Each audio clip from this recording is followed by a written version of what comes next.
자, 117쪽입니다. 교과서 117쪽에 개화정책의 추진과 반발하도록 할게요.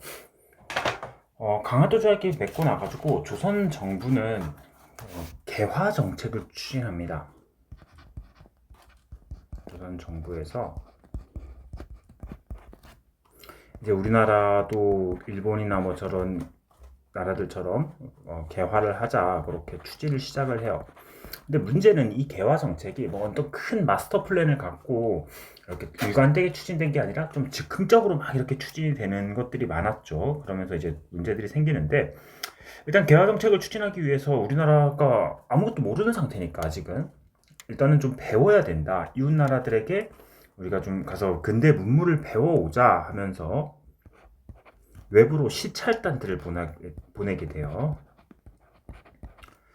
이제 다른 나라에 가서 보고 배워라 하는 거죠.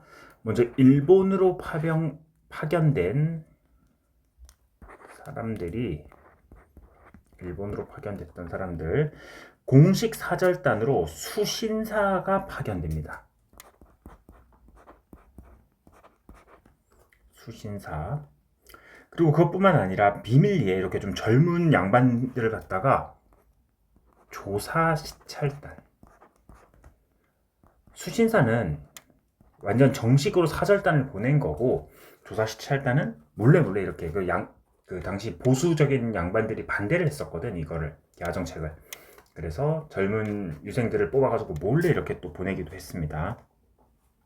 자, 이들이 갔었고, 다음에 청나라에 파견됐던 사절단의 이름을 영선사라고 불러요. 영선사. 그리고 미국에 보빙사라고 하는 사절단이 파견되기도 했습니다. 이때 개화 정책을 총괄하는, 이들이 가서 배워오고 하면서 개화 정책을 추진을 하겠죠.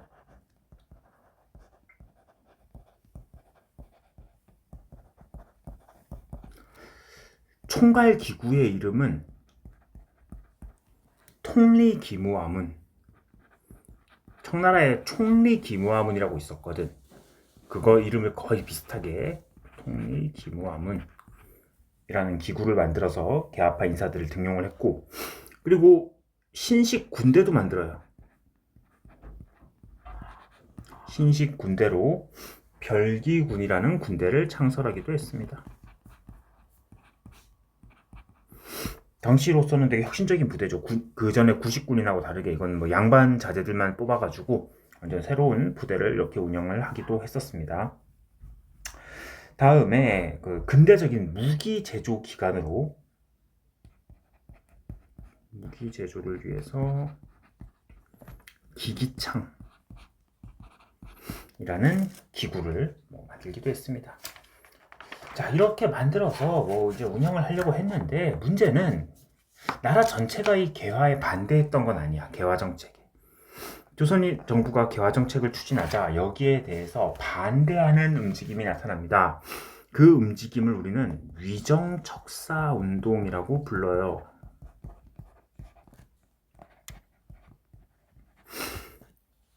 위정은 뭐냐? 정의로운 것을 이렇게 지키면서 보유하면서 척사, 사악한 서양의 것들을 이렇게 배척하겠다.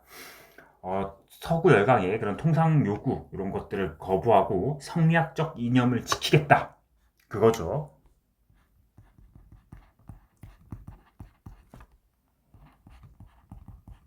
이념을 수호하겠다.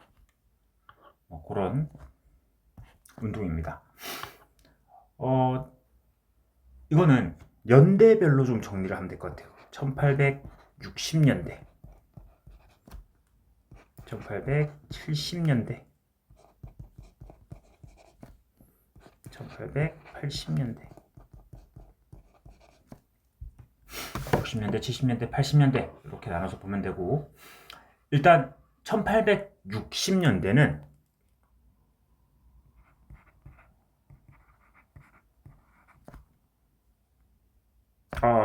미안 70년대. 60년대는 그 흥선대원군의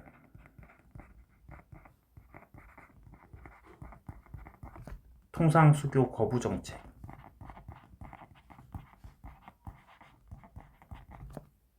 이거를 지지하면서 이때는 통상 반대 운동이에요.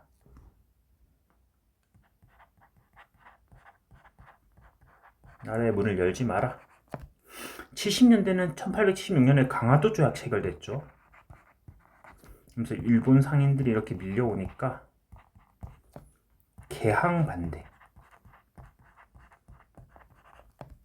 그리고 80년대는 정부의 개화 정책 추진에 반발해서 개화 반대입니다.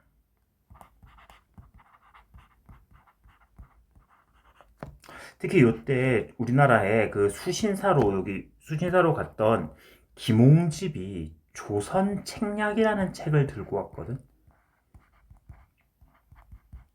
이게 청나라 사람이 쓴 책인데 여기에 보면은 조선이 그 미국하고 뭐 친하게 지내야 된다 이런 내용들이 있어요. 그래서 고종이 이걸 보고는 미국하고 막 통상을 시도를 하거든. 그래서 거기에 대해서 반대를 하는 거죠. 통상 반대 운동 1860년대 이때 당시에는 대표 인물로 이항로,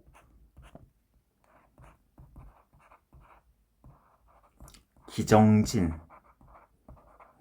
이런 사람들이 있고 이름도 좀 알아두세요. 그리고 70년대 강화도 조약 이때는 최익현이라는 사람이 있는데 상소를 정말 많이 쓴 사람입니다. 이 사람.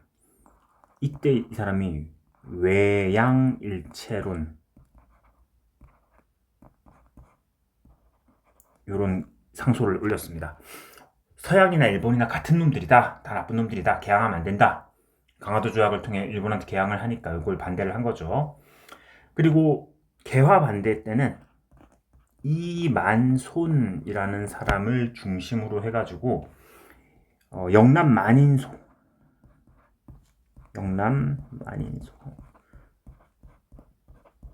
그러니까 서명운동이라고 생각하면 돼요. 여기 반대를 하는 그런 서명을 지방 유생들이 함께 막 써서 올리기도 했습니다. 자, 이 위정척사 운동은 뭐 정부의 그 개화정책 추진으로 점점 약화됐지만 그 이후에 의병운동으로 계승됩니다.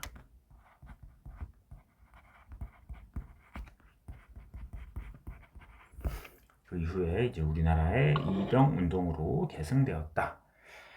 자, 하여튼 정부의 본격적인 흐름은 이미 개화정책을 추진하고 있는 중입니다. 자, 그런데 아까 얘기했던 요 별기군과 관련된 사건이 하나 터져요. 자, 우리 뭐 많이 들어봤던 사건일 겁니다. 이모군란이라는 사건이거든. 이모군란. 일단 배경은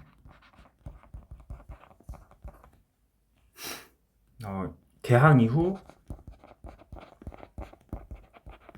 일본으로 곡식이 많이 유출돼요.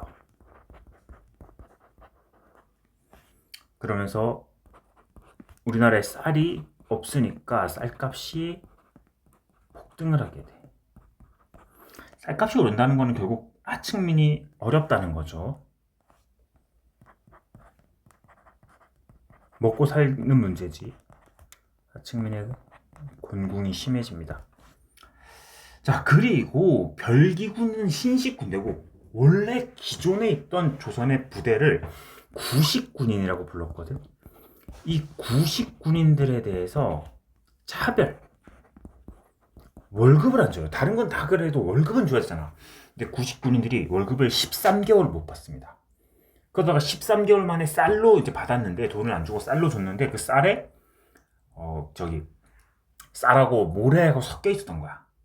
그러니까 구식군인들이 거기서 폭발을 내버린 겁니다. 13개월 만에 월급 줬는데 그게 모래하고 섞어서 준 거야. 결국 전개 구식군인들은 난을 일으킵니다.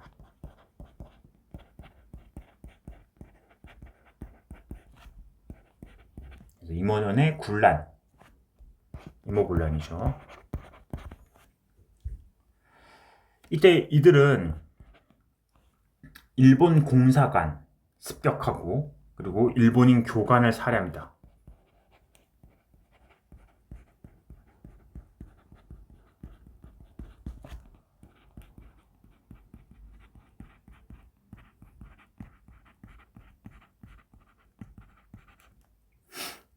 자, 그리고 구식군인들은 흥선대원군을 되게 지지했거든. 흥선대원군은 통상을 반대하고 어쨌든 개화 정책의 반대의 대표 인물이었죠. 흥선대원군은 원래 이때 좀 권력에서 밀려나 있었습니다. 자기 아들인 고종한테 권력을 밀려났죠. 그랬다가 흥선대원군이 일시적으로 복귀하게 돼요. 고종은 흥선대원군한테 사퇴수습을 맡겼습니다. 그래서 이 사람은 아까 얘기했던 통리기무왕문과 별기군을 폐지합니다. 그러니까 다시 옛날로 돌아가겠다. 그런 정책을 폈어요. 그런데 한편으로는 이 구식군인들이 난의를 일으켰을 때 고종이 청나라의 군대를 요청을 해요. 청나라가 군대를 보내서 흥선대원군을 납치하고 그리고 군란을 일으켰던 관련자들을 처벌하면서 이모군란은 실패로 끝납니다. 흥선대원군은 청나라로 끌려갑니다. 자, 그리고 나서 청나라는 어떻게 하느냐? 결과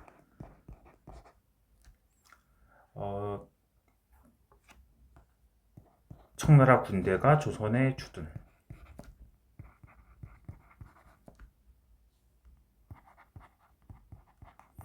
그리고 내정 간섭을 위해서 마젠창과 그리고 멜렌도르프라고 하는 사람들을 조선의 고문으로 보내 내정을 간섭합니다.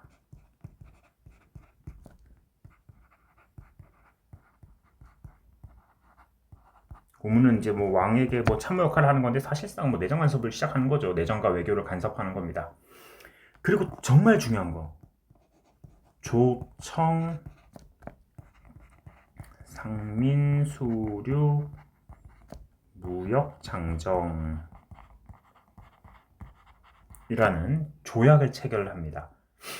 그래서 여기서 조선을 청의 속국으로 명시해요.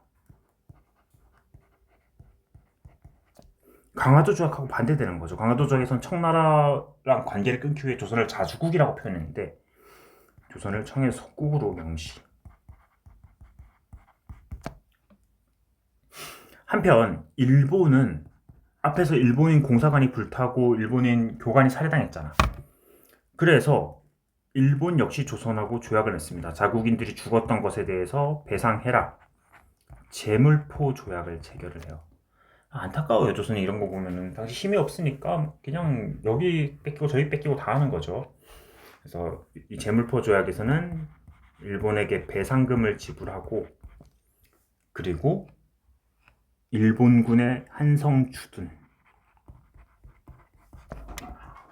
그러니까 이모군란 이후에 일본군도 주둔하고 청나라군도 한성에 주둔하고 이렇게 된 겁니다. 그래서 두 나라는 군대가 모두 주둔하면서 대립이 점점 심화됩니다.